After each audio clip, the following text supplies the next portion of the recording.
Not all those who wander are lost. J.R. Tolkien. Welcome to Aegis Travel Adventures. We are Ken and Giselle. We have been to over 100 countries and are still looking to see what is around the next corner. We love wine, travel, and adventure. Listen to our podcast where we share the fun of the magical places, people, and cultures that have touched our lives. Aegis. Aegis. Travel. Travel. Adventures. Adventures. Welcome to Aegis Travel Adventures. This is podcast number 31. This is Giselle. And this is Ken.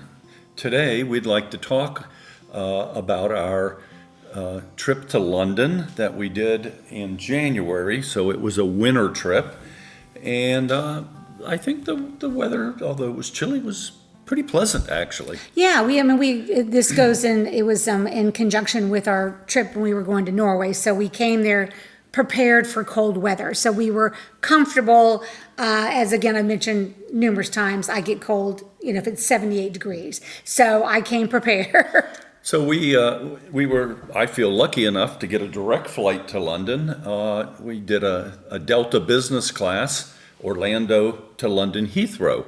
So we had the lay flat seats. It was really nice. Delta did a very nice job. Again, the flying, direct makes all the difference, I think, in the world, especially as you're getting on up there in age, some of us, and it just makes things so much more relaxing when you get there. And Delta did a great job with the whole, thing. I will say the Delta Lounge in the Orlando airport, I was a little bit less than impressed with it, but it's fine. It was, it was someplace to sit for 3 hours when we got there to the airport. So we got into London. Well, just one thing about the flight. It was an overnight flight.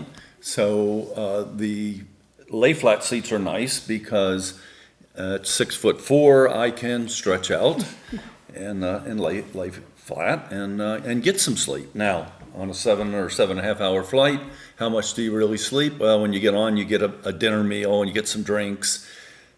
I'm thinking max 4 hours of sleep, but it helps. It was a late flight, so we left Orlando, I think, at 9 or 10. No, it was about 11. Was it about 11? So it was a red eye, if you will, for lack of better words. Yeah.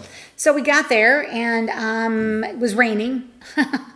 Well, welcome to London, right? Yeah. And so we wanted to try out the Tube subway to get to our hotel, which was in Covent Gardens, and we'll talk about it in a minute. So we could have took Uber, and the Uber, we had 3 suitcases and 2 backpacks, was about £50 for the cheapest. I'm not sure we could have got all our luggage in a small one. And then you can go all the way up to £79. So figure about a pound is about $1.25. So US. So, we decided to try the Tube, and it was £8 per person, so 16 pounds versus probably would have been about a 60-pound trip in a Comfort, I think they call the Uber, midsize. But there's also a direct train that you can get from there, which is probably a mid-price between the Uber and the local, which is what we did. But we thought we had some time to kill, and we were kind of wide awake, and so we got on the local Tube. The local train was easy. We had our it was the Piccadilly. Yeah, we had our subway card, or Oyster as they call it, cards from a previous trip. So we keep those. So it was easy. Yep. We got on the train, and it was a little crowded. That's probably one of the worst things when you go on a local, because you have 3 pieces of luggage and it's a little crowded. It wasn't crowded at Heathrow, but it got increasingly crowded as we got more into London, and we had 21 stops to get to ours. I don't know that I'd do it again, but it was fine. Right, but just, we did it, and it's also part of, letting people know what your options are. Yeah, what options are, and it was fine. We couldn't get into our hotel until 3 approximately, 2:30. We thought, but yeah. So anyway, so we got there, and it was raining, and fortunately the subway or tube station was only about 2 blocks from the hotel, and so we went ahead and walked over, and it wasn't raining so hard we got super wet, although we always have rain jackets. And And the hotel was called the NoMad. Well, one more thing, getting up from the subway, this is typical, or the tube, this is very typical in London. When you get there and you need to go up to the street, very few of those stations have subway, they have all escalators, Escalators or even elevators. I don't know how they expect people who can't travel, walk up and down stairs. Maybe they know what tube stop to get, or the elevator may be hidden someplace. But we were taking our luggage up the stairs, and a nice gentleman helped us carry it the rest of the way. So it was there, and it was really cool though when we did get out of the stop of the subway or tube. You walk out and you feel like you're in a Disney movie. It just looks so typical London, at least that little spot in Covent Gardens. It just is very, you're like, oh, I'm in London.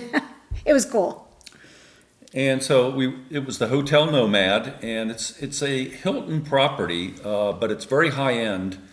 And we were fortunate enough to have a free night, and we stayed 2 nights, and it actually turned out to be one of the nicest hotels we've ever stayed in. It was amazing, and the staff was delightful. Very quirky. The room was not huge, but they were just. It was an old prison Yeah. that had. No, it wasn't the. It was. Was it the? Yeah, was it a prison? Okay. Originally built as a prison. I thought it was the police station, but it doesn't matter. And Anyway.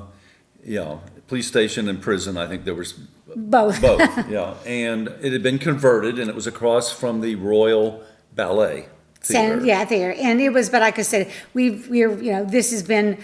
What I liked about it, it was small, but it was very not pretentious, and the staff were just delightful, and they were very helpful. The breakfast, which was included, was huge. In fact, we kept telling them, just bring half a breakfast. We'll split one, and they didn't get that concept. But the croissants are to die for. So anyway, and the little bar had made really nice little drinks, and so we enjoyed it. It was I'd stay there in a minute. We had a good time. And it was basically near or in the theater district. And so the second night we went and saw a show. Yeah, we saw 6, which is about- the King Henry VIII's wives. And it was cute. It was interesting. I'm glad we went. And there was a NoMad in New York, but it's not. If it's still there, it's not a Hilton property. So. This one was to me was 5-star. It was excellent. So the next day, we went to bed after a few drinks at the lovely bar at the NoMad.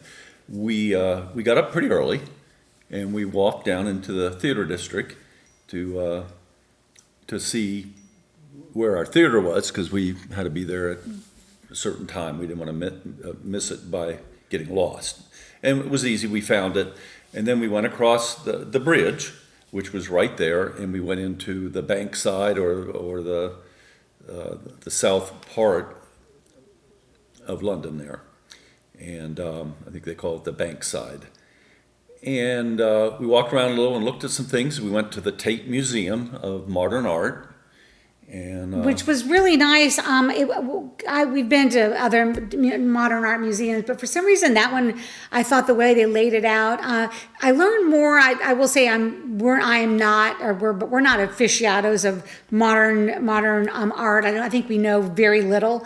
So, but I liked the way it laid out, and it sort of explained some of the exhibits, and a lot of it were the exhibits were people that had been in turmoil, whether they'd been in the war or they were, some sort of oppression, but they had very interesting pieces, and they all had most of them had very, whoever does their narration did a really good job, very interesting. So you walked away, I guess I felt, walking away, that I knew more about the museum and more about the pieces, and felt a connection more with the modern art than I usually have. So we did that, and that was fun. And we were actually heading to the Borough Market, which is a iconic food market. So this was on the way. And we found the Borough Market using our GPS on our phones, and we went in, and it was lots of food stalls. Lots of food stalls, and including oysters, which we try to try oysters pretty much everywhere we go. And they look fine, but they were quite expensive. So we figured we've had oysters ever. Yeah, so we passed. We found a great little fish and chips place, a sit-down one. It was basically in or attached to the market. And most of the people were getting their food from the stalls and standing up and eating it. And there was a few curbs or ledges like planters and that they were sitting on. We said, nah, we didn't want to do that. So we went on inside and had fish and chips, which, as always, was tasty, quite wonderful. Yeah, it was again, it's a typical London dish, but it's always good there, always usually in London. So we just walked around some more and we went to Well, the Winchester Palace that was built in 1144 was there, and there's only a very little bit of it left that you could see, but it had two prisons, and they had some kind of funky museums of torture and prisons. They're mostly there. tourist traps. Yeah, mostly tourist traps, So. and the museum, the prison museum, was originally called Bankside, and later they called it Clink for some reason. The Mayflower sailed from this area of Bankside, and Which is hard to imagine when you look at the city. It's just so big now to see that that's where the Mayfair would be. But anyway, tidbit of useless information. and then right in that area was a full-size replica of the Golden Hind. They say it's saleable, maybe, and that was captained by Sir Francis Drake, and it did a circumnavigation of the world. It was pretty interesting looking. Obviously, not that big of a ship when you look at it. So We've been to London before, so we didn't do some of the stuff that if you've not been to London, which you obviously need to go, Tower of London, Tower Bridge. And then, all the Tower of London. Yes, right, yeah. Just all that kind of stuff. We've done most of those things already, so we kind of just walking around. We had 3 days there or 2 days? 2 days. 2 days, yeah, Because so- 2 nights, and we got in kind of late, and we left fairly early. Yeah. So we to go had a limited time period, and Yeah. The hotel recommended some nice little restaurants around there, Yeah. and everything was good. We went to Italian restaurants. Give me pizza any day, and we had a nice time. We enjoyed the whole exhibit, the whole time we were there, and then we were going. We decided we were going to the cruise port at this point, and then we were trying to figure out what the best way to get there. And I was not going to take luggage and all that stuff on the tube and Well, connections and all it those was- kinds of stuff. It was, you had to take a tube to the train station, and then the train station to Tilbury. And from Tilbury, the train station wasn't right at the port. The port is in an industrial area, so you'd have to take an Uber part of the way. So we opted to do an Uber direct, and it made it easy. And Surprising, I thought it was, we were looking at cabs or Ubers or something, and I don't know, it turned out we thought it was a lot more reasonable than we anticipated. it still was close to 68 Yeah, but pounds. considering, and, yeah, and then so- with the upcharge, for the exchange rate, it wasn't cheap, but it did the job. And lugging that much luggage around and doing tubes and then train stations, and then it just seemed to be a bit much. So And I think that's why we did Uber, because it was going to be a flat rate, and we got stuck in traffic, so that was a good thing. So a couple more things before we left the Nomad. It was interesting. We saw an Uber boat on the Thames, and and it sails up and down, back and forth, and it's priced by zone. So if you get on the boat and you go all the way to the end, it was a bit more than we expected. And then if you came back to your original spot, it was pretty pricey.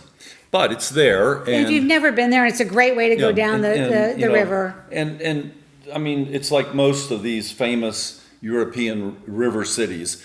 Most of the interesting stuff is around the river, because that's what they build up around. So it is a good way, without doing a lot of walking, to see a lot of sights. Also in the Bankside area was a cathedral called Southwark, and it was 1,000 years old plus. It's a Church of England now, or Anglican Church. Originally was built something else, prior to the Church of England and King Henry VIII's antics. But it was very interesting, and a lot of its foundations were exposed, and you could see it. And there was churches before this Gothic church was built. So there's just a lot around that area. So we ended up walking that day about 11 miles. Yeah, it was easy. It was, again, we stopped numerous times to have a glass of wine. So, but we did, this time we went to St. Paul's Cathedral, we mentioned, but we actually paid to go in. Yeah, and there was a pedestrian-only bridge from, the Tate Museum side.